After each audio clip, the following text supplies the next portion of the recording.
অসম চৰকাৰৰ সন্মানীয় উদ্যোগ মন্ত্ৰী বিমল বৰা ডাঙৰীয়া, আমাৰ মাজত উপস্থিত মন্ত্ৰী চন্দ্ৰমোহন পাটোৱাৰী ডাঙৰীয়া, অজন্তা নেওগ ডাঙৰীয়ানী, যোগেন মোহন ডাঙৰীয়া, অসম চৰকাৰৰ মুখ্য সচিব ডক্টৰ ৰবি কোটা ডাঙৰীয়া, গুৱাহাটী বিশ্ববিদ্যালয়ৰ উপাচাৰ্য প্ৰফেচাৰ ননী গোপাল মহন্ত ডাঙৰীয়া, উপস্থিত বিষয়া কৰ্মচাৰীসকল আৰু সুধীবৃন্দ। যোৱা বছৰ 23 ছেপ্টেম্বৰ তাৰিখে আমি মুখ্যমন্ত্ৰীৰ আত্মনিৰ্ভৰ অসম আঁচনিৰ শুভ উদ্বোধন কৰিছিলোঁ আৰু সেই সময়ত আমি এটা সিদ্ধান্ত গ্ৰহণ কৰিছিলোঁ যে এই আঁচনিৰ জৰিয়তে 1 লাখ যুৱকক প্ৰাৰম্ভণিত আৰু পৰৱৰ্তী সময়ত 1 লাখ যুৱকক আমি নিজৰ ভৰিৰ ওপৰত থিয় হৈ বিভিন্ন উদ্যোগ ব্যৱসায় আদি গঢ়াৰ ক্ষেত্ৰত আমি সহায় কৰিম। আমি সেই সময়ত 23 ছেপ্টেম্বৰ তাৰিখে আমি যেতিয়া এই আঁচনি আৰম্ভ কৰিছিলোঁ, আমি সঁহাৰি প্ৰায় পঞ্জীয়ন আৰু আবেদন, আমাৰ মনত এটা ধাৰণা আছিল যে আমি এখন অৰ্থাৎ 1 লাখ যুৱক যুৱতীৰ বিপৰীতে আমি 4 লাখ আবেদন আমি লাভ কৰিম, অৰ্থাৎ প্ৰতি 4 গৰাকী আবেদনৰ পৰা আমি এজন আবেদনকাৰীক আমি নিৰ্বাচিত কৰিম।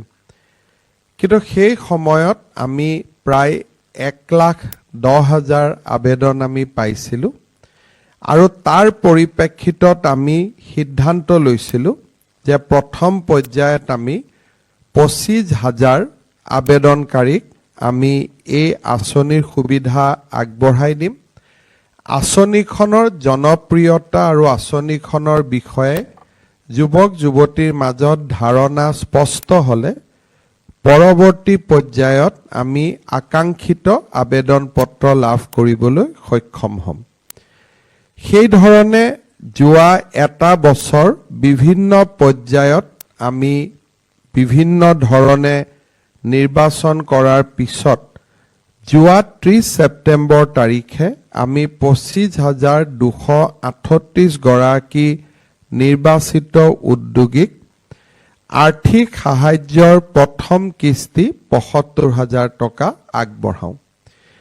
এই গোটেই আঁচনিখনত এগৰাকী যুৱকে 2 লাখ টকা বা যুৱতীয়ে 2 লাখ টকা লাভ কৰিব পাৰে আৰু যদি এই যুৱক যুৱতীগৰাকী কিছু প্ৰফেশ্যনেল কোৰ্চৰ জৰিয়তে নিজৰ শিক্ষা সম্পাদন কৰিছে, ডক্টৰ, ইঞ্জিনিয়াৰ, তেওঁলোকক আমি 5 লাখ টকালৈকে দিয়াৰ আঁচনিখনত সুবিধা ৰাখিছিলোঁ।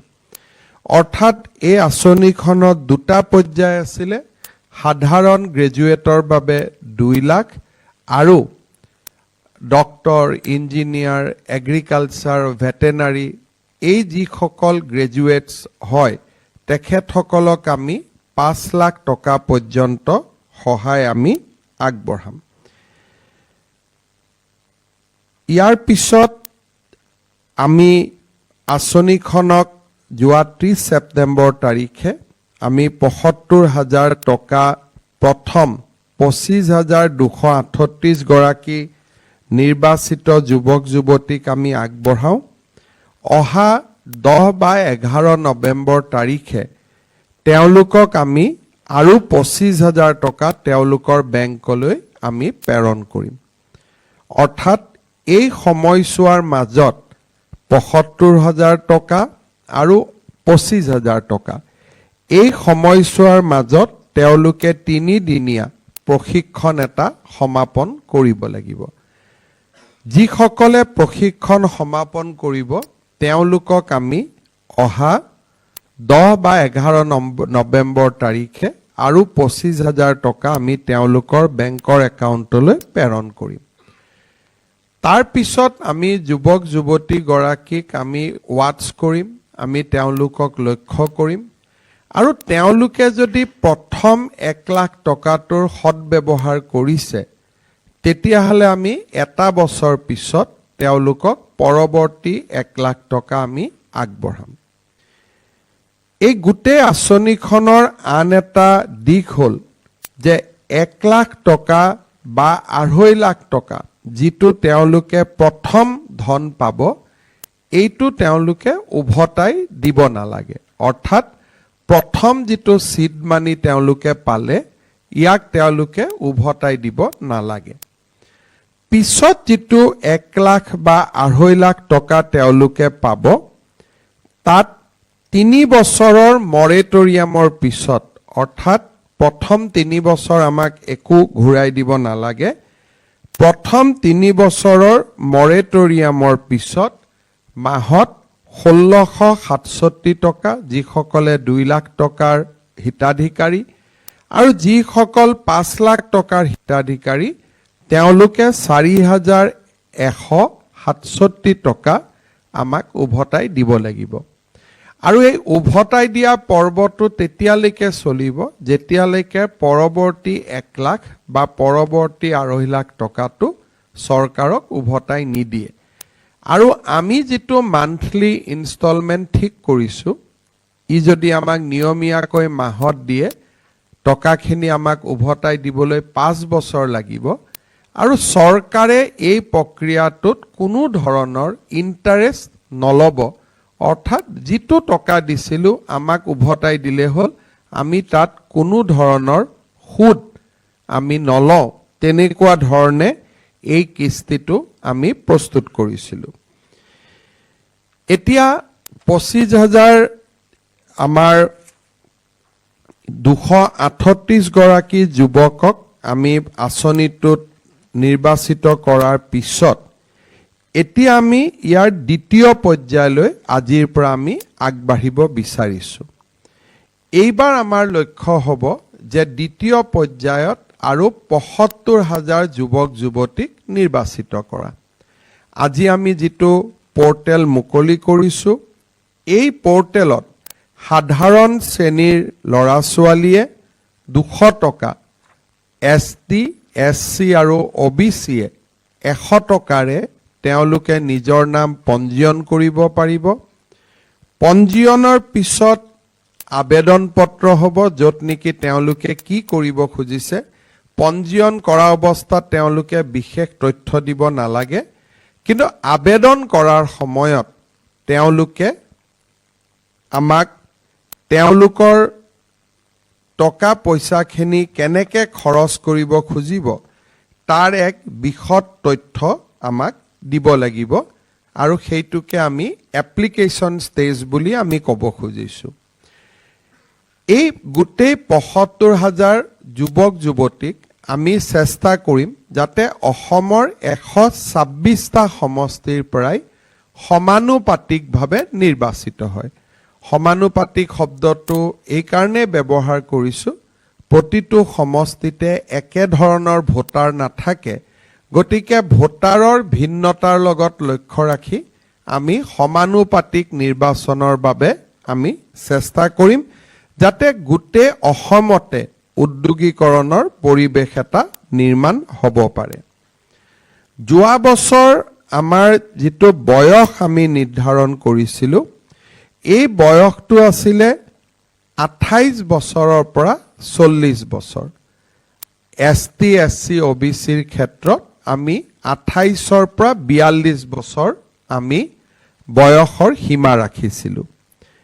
এইবাৰ আমি যোৱাবাৰৰ অভিজ্ঞতাৰ পৰা কিছু শিকি আমি সিদ্ধান্ত লৈছোঁ যে এইবাৰ সকলো শ্ৰেণীৰ কাৰণে নিম্নতম বয়স 28 বছৰ থাকিব আৰু ঊৰ্ধ্বতম বয়স 45 বছৰ থাকিব। অৰ্থাৎ 28 বছৰৰ ল'ৰা ছোৱালীয়ে আৰু আপ টু 45 বছৰৰ ল'ৰা ছোৱালীয়ে এই গোটেই প্ৰক্ৰিয়াটোত আবেদন কৰিব পাৰিব। শিক্ষাগত অৰ্হতা কি হ'ব? শিক্ষাগত অৰ্হতাৰ ক্ষেত্ৰত আমি সৰু অৰ্হতা এটা লৈছোঁ সাধাৰণ শ্ৰেণীৰ ছাত্ৰ ছাত্ৰীৰ বাবে মেট্ৰিক পাছ ST SC OBCৰ কাৰণে ক্লাছ 10 লৈকে পঢ়িলেই তেওঁলোকে এই আঁচনিত আবেদন কৰিব পাৰিব শিক্ষাগত অৰ্হতা যাতে উদ্যমিতাৰ বাবে প্ৰতিবন্ধকতা হ'ব নোৱাৰে সেই কাৰণে আমি বহুত ডাঙৰ শিক্ষাগত অৰ্হতা দিয়া নাই জেনাৰেল ষ্টুডেণ্টৰ কাৰণে মেট্ৰিক পাছ আৰু যিসকলে আমাৰ ST SC OBC শ্ৰেণীত আছে তেওঁলোকে ক্লাছ 10 লৈকে পঢ়িলে হ'ব এতিয়া আমাৰ মনত প্ৰশ্ন হ'ব যে 5 লাখৰ কোনে পাব 2 লাখ কোনে পাব যিসকলে ইঞ্জিনিয়াৰিং মেডিকেল এগ্ৰিকালচাৰ ভেটেনাৰী আৰু ফিচাৰীত গ্ৰেজুৱেট কৰিছে তেওঁলোকক আমি 5 লাখ টকালৈকে আৰ্থিক সাহায্য দিম আৰু আন যিসকলৰ ষ্টুডেণ্ট থাকিব কোনো শিক্ষাগত অৰ্হতা PG হলে আমি 2 লাখ দিম গ্ৰেজুৱেট হলে 1.5 লাখ দিম তেনেকুৱা ব্যৱস্থা নকৰি আমি সকলোকে সমানে 2 লাখ টকা আমি আগবঢ়াম আৰু যেটো আগতে মই কৈছো যে 2-3টা কিস্তিত তেওঁলোকে এই টকাটো লাভ কৰিব আমি বহুত বেছি কন্ডিশনো ৰাখা নাই আমি 2-3টা কন্ডিশন ৰাখিছো যে 1 এপ্ৰিল 2024 চনৰ আগতে তেওঁলোকৰ এটা মাত্ৰ বেংকত একাউণ্ট থাকিব লাগিব আৰু আগতে কোনো লোন লৈ তেওঁলোকে ডিফল্টাৰ হ'ব নালাগিব যদি আগতে কোনোবাই তেওঁলোকে লোন লৈছে টকা ঘূৰাই দিব পৰা নাই তেতিয়া হলে আমি ইয়াৰ যেহেতু উদ্যোগী গঢ়িব খুজিছো যিসকল উদ্যোগীয়ে বেংকৰ পৰা টকা লৈ ডিফল্টাৰ হৈ আছে তেওঁলোকক আমি এই আঁচনিৰ অধীনত আনিব বিচৰা নাই তৃতীয়তে আৰু এটা সৰু আমি কন্ডিশন ৰাখিছো যে এখন ঘৰত আমি দুজনক এই টকা বা এই সহায় আমি নকৰো আমাৰ চেষ্টা হল যাতে প্ৰতিটো পৰিয়াললৈ এটা আঁচনি যাব পাৰে সেই কাৰণে এজন দেউতাক মাক থাকিলে আমি সিবলিং বুলি যাক কওঁ নিজৰ ভাই ককাই হলে এজনেহে এই আঁচনিৰ সুবিধা লাভ কৰিব গতিকে আমাৰ কন্ডিশনো বহুত বেছিকৈ নাই সৰু কন্ডিশন কেইটামান আমি ৰাখিছো প্ৰথম ৰেজিষ্ট্ৰেচনৰ সময়ত আমি এই কন্ডিশনখিনি চাম যে বয়স 28ৰ পৰা 45ৰ ভিতৰত আছে নে নাই এডুকেশনাল কোৱালিফিকেশন আছে নে নাই শিডিউল কাষ্ট হয় OBC হয় বা প্ৰফেশনাল ডিগ্ৰী কি আছে ৰেজিষ্ট্ৰেচনৰ পৰ্যায়ত এই ডেটাখিনিক লৈ আমি সন্তুষ্ট হলে আমি এপ্লিকেশন পৰ্যায়লৈকে আমি যাম আৰু এপ্লিকেশন দিয়াৰ পিছত আমি নিৰ্বাচনৰ যেটো প্ৰক্ৰিয়া সেই প্ৰক্ৰিয়াটো আমি আৰম্ভ কৰিম আমি আজি এই গুটে আঁচনিখনৰ 18 আমি অক্টোবৰ তাৰিখে আজি আমি পোৰ্টেল মুকলি কৰিছো আমাৰ কোন তাৰিখলৈকে থাকিব পোৰ্টেল আমি এটা মাহ অৰ্থাৎ 18 নৱেম্বৰৰ ভিতৰত আমি যিখিনি আবেদন পত্ৰ পাওঁ বা যোনে পঞ্জীয়ন কৰে তেওঁলোকৰ ক্ষেত্ৰতে এই আঁচনিখন আমি আগবঢ়াই লৈ যাম এতিয়া বহু সময়ত প্ৰশ্ন হয় যে চৰকাৰে পুঁজি আগবঢ়ালে লৰা ছোৱালী সকলে টকাটো ভাল কৰি খৰচ কৰিছে নে নাই তাক কোনে চাব আৰু তেওঁলোকক প্ৰয়োজনীয় যেটো গাইডেন্স সেই গাইডেন্সটো কোনে দিব তৃতীয়তে যে আমাৰ আল্টিমেট লক্ষ্য কি ডেফিনেটলি 2 লাখ টকা বা 5 লাখ টকা দিয়াটো আমাৰ লক্ষ্য নহয় আমাৰ আল্টিমেট লক্ষ্য কি আমাৰ এই গুটে আঁচনিখনৰ প্ৰথম লক্ষ্য হল যে আজি যিখিনি আমি পুঁজি দিছো সেইখিনি দি তেওঁলোকে ব্যৱসায় এটা আৰম্ভ কৰক কিন্তু লক্ষ্য হ'ব লাগে যে পৰৱৰ্তী পৰ্যায়ত আমি প্ৰধানমন্ত্ৰীৰ মুদ্ৰা আঁচনিৰ হিতাধিকাৰী হ'ব পাৰোঁ নেকি? মুদ্ৰা আঁচনিত বেংকে কোনো ধৰণৰ মৰ্টগেজ নোলোৱাকৈ 20 লাখ টকা পৰ্যন্ত যুৱক যুৱতীলৈ ঋণ আগবঢ়ায়। এই 2 লাখ টকা লৈ যেতিয়া আমি বেংকৰ লগত ভাল কৰি লেনদেন কৰিম, একাউণ্টিং ৰাখিম, তেতিয়া স্বাভাৱিকভাৱে আমি প্ৰধানমন্ত্ৰী মুদ্ৰা আঁচনিলৈ আমি যাব পাৰিম। এই আঁচনিখনৰ গোটেই সফলতা আমি অহা 3 বছৰ পিছত এনেকৈ মূল্যায়ন কৰিম যে এই আঁচনিখনৰ 1 লাখ যুৱকৰ কিমানে প্ৰধানমন্ত্ৰী মুদ্ৰা যোজনাৰ লোন ল'ব পাৰিলেগৈ। যদি তেওঁলোকে পৰৱৰ্তী পৰ্যায়ত প্ৰধানমন্ত্ৰীৰ মুদ্ৰা যোজনাৰ লোনৰ বাবে নিজক কেপেবল কৰিব পাৰে, যোগ্য কৰি তুলিব পাৰে, তেতিয়াহ'লে আমি ভাবিম যে এই আঁচনিখন সফল হৈছে। আৰু সেইকাৰণে এই আঁচনিখনৰ লগত আমি এটা নতুন ব্যৱস্থা ৰাখিছোঁ, য'ত আমি এটা ফেলোশ্বিপ প্ৰগ্ৰেম ৰাখিছোঁ। অৰ্থাৎ এই আঁচনিখনৰ লগত আমি 200-250 যুৱক যুৱতীক আমি জড়িত কৰিম। কিন্তু এইটো চাকৰি নহয়, তেওঁলোকে উদ্যমিতাৰ এটা প্ৰশিক্ষণ লোৱাৰ সুযোগ পাব আৰু তেওঁলোকক আমি গুৱাহাটী বিশ্ববিদ্যালয়ৰ লগত লগ লাগি এই আঁচনিটোত 1 বছৰ সম্পূৰ্ণ কৰিলে তেওঁলোকক আমি post graduate diploma in new venture development and management from Guwahati university, এই ডিগ্ৰীটো আমি তেওঁলোকক অৰ্পণ কৰিম। আৰু 1 বছৰ কাম কৰাৰ পিছত তেওঁলোকৰ ফেলোশ্বিপ শেষ হ'ব আৰু নতুন আমি ফেলোজ আনিম, যাতে বছৰি উদ্যমিতাৰ ওপৰত ফেলোশ্বিপ প্ৰগ্ৰেম এটা আমি চলাব পাৰোঁ। আৰু এই ফেলোশ্বিপ প্ৰগ্ৰেমটোত আমি কাম কৰি থকা সময়ত আমি সৰুকৈ তেওঁলোকক স্কলাৰশ্বিপ এটাও আমি দিম। আৰু এই ল'ৰা ছোৱালীখিনিৰ দায়িত্ব হ'ব যে আমি তেওঁলোকক প্ৰশিক্ষণ দিয়াৰ পিছত তেওঁলোকে উদ্যোগীসকলৰ লগত আমি এজন ফেলোক 100জন উদ্যোগীৰ লগত জড়িত কৰি দিম। তেওঁলোকে উদ্যোগীসকলক ভিজিট কৰিব, উদ্যোগীসকলক চাব আৰু এটা পৰ্টেলত উদ্যোগীসকলক তেওঁলোকে ৰেংকিং কৰি গৈ থাকিব। আৰু যিসকলে ৰেংকিঙত আমি বিচৰা নম্বৰটো পাবগৈ, তেওঁলোকে দ্বিতীয় কিস্তিৰ ধন পাবৰ কাৰণে উপযুক্ত হ'ব। কিন্তু যিসকলক আমি দেখিলোঁ যে 1 লাখ টকা লৈ গ'ল, মোবাইল কিনিলে, তেওঁলোকে একোৱেই নকৰিলে, তেওঁলোকে 1 লাখ টকাত শেষ হৈ যাব।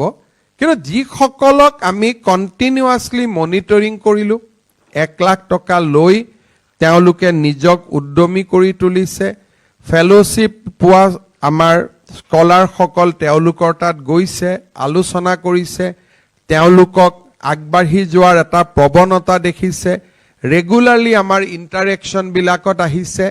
আৰু এই গোটেই উদ্যোগীখিনিক লৈ আমি বিভিন্ন অনলাইন ক্লাছেছো আমি আৰম্ভ কৰিম, যিবিলাকে অনলাইনত ক্লাছেছ ল'ব পাৰিব, কেনেকৈ মেনেজমেণ্ট কৰিব লাগে, নতুন ব্যৱসায় কেনেকৈ গঢ়িব লাগে। এই গোটেই 1 লাখ যুৱক যুৱতীক আমি অনলাইন প্ৰশিক্ষণৰ লগতো আমি সন্নিৱিষ্ট কৰি ৰাখিম, যাতে তেওঁলোকে ৰেগুলাৰলি বিজনেছ আৰু মেনেজমেণ্টৰ ওপৰত ক্লাছো কৰিব পাৰে। যিসকলে অবিডিয়েণ্টলি এই ক্লাছ কৰিব, টকা পইচাৰ সুব্যৱহাৰ কৰিব, তেওঁলোকে পৰৱৰ্তী কিস্তি পাব। সকলোৱে পৰৱৰ্তী কিস্তি পাব বুলি কোনো কথা নাই, যোগ্যজনকহে আমি পৰৱৰ্তী কিস্তিটো আমি দিবৰ বাবে চেষ্টা কৰিম। অৰ্থাৎ আমি সকলো ফালৰ পৰা এটা ভাল আঁচনি এটা, যে কোনোবাক চৰকাৰে টকা দিলে পলিটিকেল কনচিডাৰেশ্যনত, সেইটো নকৰি সঁচা অৰ্থত ভাল উদ্যোগী গঢ়ি তোলাৰ বাবে আমি এটা প্ৰয়াস আৰু প্ৰচেষ্টা কৰিছোঁ। আৰু ইয়াৰ লগত আমি এটা ডেডিকেটেড ছ'চাইটি এটা ইয়াৰ কাৰণে নিৰ্মাণ কৰিছোঁ, মুখ্যমন্ত্ৰীৰ আত্মনিৰ্ভৰ অসম ছ'চাইটি, য'ত নেকি এজন IAS অফিচাৰক আমি মিছন ডাইৰেক্টৰ হিচাপেও আমি দায়িত্ব দিছোঁ। অৰ্থাৎ এটা আমি সকলো ফালৰ পৰা এটা সৰ্বাংগ সুন্দৰ আঁচনি আমি নিৰ্মাণ কৰিব খুজিছোঁ, যাতে ই প্ৰধানমন্ত্ৰীৰ মুদ্ৰা যোজনা ধন লাভ কৰাৰ এটা ব্ৰিডিং গ্ৰাউণ্ড এটা আমি অসমত নিৰ্মাণ কৰিব পাৰোঁ। আৰু এই আঁচনিটো যদি সফল হয়, মই নিশ্চিত যে ভাৰতৰ বিভিন্ন ৰাজ্যলৈ এই আঁচনিটো গতি কৰিব। যোৱা কেইটামান দিনত আমি দেখিছোঁ যে অসমে গ্ৰহণ কৰা আঁচনিবোৰ ভাৰতৰ আন ৰাজ্যবিলাকত গ্ৰহণ কৰিছে। যোৱাকালি মই হাৰিয়ানাত গৈছিলোঁ, তাত 25,000 যুৱক যুৱতীক একেলগে একেধৰণে আমি কৰা ধৰণে নিযুক্তি দিয়া হৈছে। আৰু নিযুক্তিৰ প্ৰক্ৰিয়াটো অসমে যেনেকৈ এডিআৰি কৰি নিযুক্তি কৰিছে, সেম প্ৰক্ৰিয়াটো তেওঁলোকে গ্ৰহণ কৰিছে। অসমৰ অৰুণোদয় এতিয়া ভাৰতৰ বিভিন্ন ৰাজ্যত, মই বিশ্বাস কৰোঁ যে উদ্যমিতাৰ ক্ষেত্ৰতো মুখ্যমন্ত্ৰীৰ আত্মনিৰ্ভৰ অসম আমি যদি ভবা ধৰণে আগবঢ়াই লৈ যাব পাৰোঁ, ই উদ্যমিতা কৰাৰ ক্ষেত্ৰত, উদ্যমী যুৱক নিৰ্মাণ কৰাৰ ক্ষেত্ৰত ই এটা বহু ডাঙৰ প্ৰভাৱ পেলাব। বহুত যুৱক যুৱতীৰ কাৰণে টকাটোৱে আটাইতকৈ অন্তৰায় আছিল। হাতত 1 লাখ টকা পোৱাৰ লগে লগে য'ত কোনো মৰ্টগেজ নাই, য'ত কোনো ঘূৰাই দিবৰ কাৰণে চিন্তা নাই, গতিকে 1 লাখ টকা বহু সময় দেউতাক মাকৰ পেঞ্চনৰ পৰা 1 লাখ টকালৈ ল'ৰা ছোৱালীয়ে দোকান এখন আৰম্ভ কৰে। এতিয়া চৰকাৰে আগবঢ়োৱা 1 লাখ টকাৰে আমি আৰম্ভ কৰিলোঁ, ভাল কৰিলোঁ, আৰু 1 লাখ পালোঁ, 2 লাখ পালোঁ, আৰু আল্টিমেটলি প্ৰধানমন্ত্ৰীৰ মুদ্ৰা যোজনা। এই গোটেই চেইনটো যদি আমি ভাল কৰি বনাই ৰাখিব পাৰোঁ, অসমত আমি স্বাভাৱিকভাৱে এটা নতুন উদ্যোগীকৰণ, উদ্যমিতা, ব্যৱসায়ৰ এটা সুন্দৰ পৰিৱেশ আমি নিৰ্মাণ কৰিব পাৰিম। আৰু কাৰোবাৰ হাতত যদি নিজৰ অকণমানো টকা আছে, চৰকাৰে 1 লাখ দিলে, মই নিজৰ পৰা 1 লাখ লগালোঁ, পিছত চৰকাৰে আৰু 1 লাখ দিলে, মই নিজৰ পৰা আৰু 1 লাখ লগালোঁ, আমি বহুত স্পীডত আমি আগবাঢ়ি যাব পাৰিম। আৰু মই নিশ্চিত যে অসমৰ যুৱক যুৱতীয়ে এনেকুৱা এখন আঁচনিৰ বাবে বহু দিনৰ পৰা অপেক্ষা কৰি আছিলে। প্ৰথম আঁচনিখনৰ যেতিয়া আমি শুভাৰম্ভণি কৰিছিলোঁ, বহুতে ক'ব পাৰে যে ফাৰ্ষ্ট টাইম আমি কিয় এপ্লিকেশ্যন পোৱা নাছিলোঁ। সেই সময়ত সমান্তৰালভাৱে আমি এডিআৰিৰো নিযুক্তিৰ প্ৰক্ৰিয়া আৰম্ভ কৰিছিলোঁ।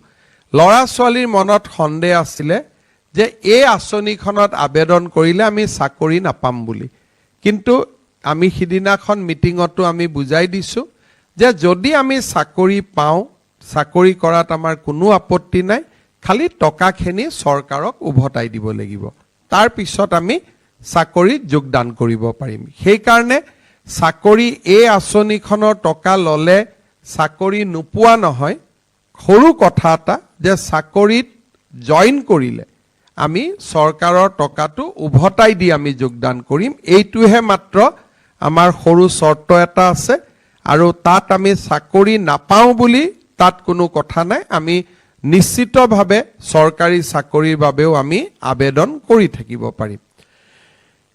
মনত যেতিয়া সন্দেহ হ'ব, মনত প্ৰশ্ন হ'ব, তেতিয়া আমি ইণ্টাৰফেচো কৰিম যে ল'ৰা ছোৱালীৰ মনত যিবিলাক প্ৰশ্ন হয় তেওঁলোকে যাতে আমাকো ডাইৰেক্টলি কৰিব পাৰে, আৰু ফেলোসকলে তেওঁলোকক যেতিয়া চাব যাব তাতো তেওঁলোকে প্ৰশ্নবিলাক কৰিব পাৰে, যাতে যিটো টু ৱে ৰিলেশ্যনশ্বিপ, এই টু ৱে ৰিলেশ্যনশ্বিপটো যাতে আমি মেইনটেইন কৰিব পাৰোঁ। মই ভাবোঁ যে এই সুন্দৰ আঁচনিখনে আমাক যথেষ্ট সহায় কৰিব।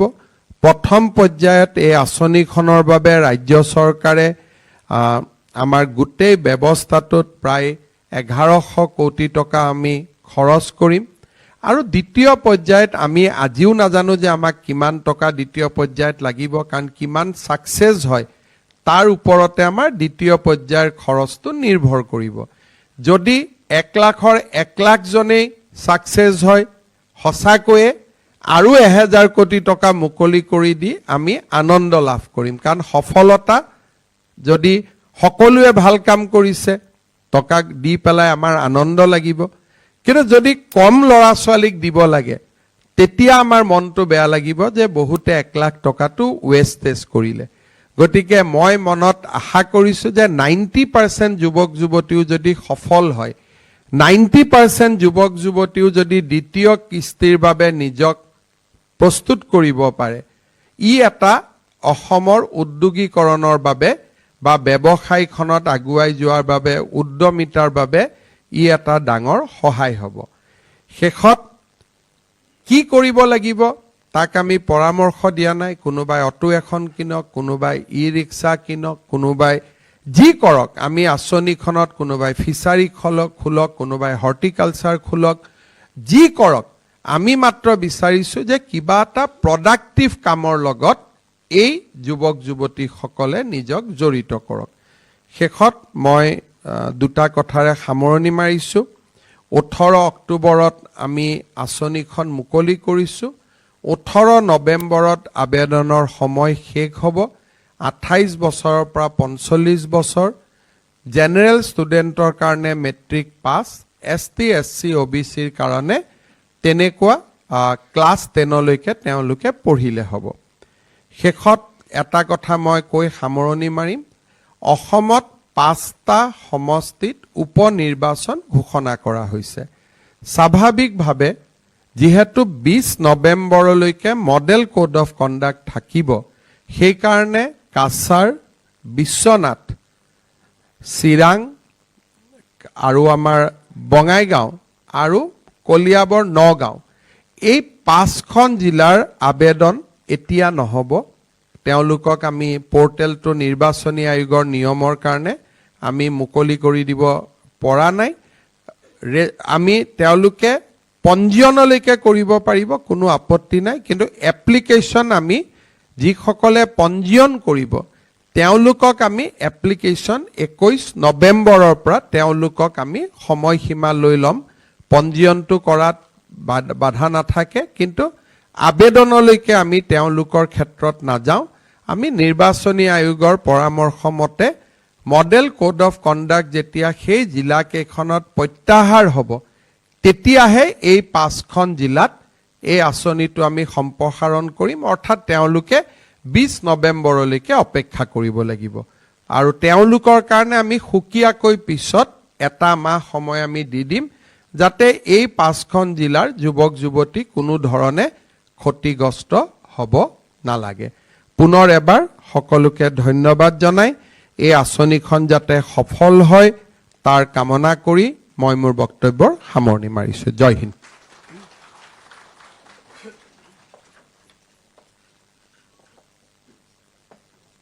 ধন্যবাদ মহোদয়।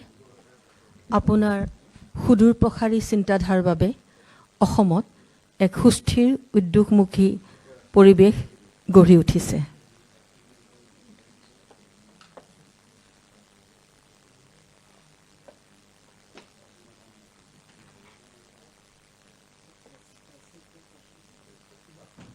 কিবা যদি সাংবাদিকসকলৰ প্ৰশ্ন আছে কৰিব পাৰে। এটা ছেশ্যন আমি 10 মিনিট ৰাখিছোঁ।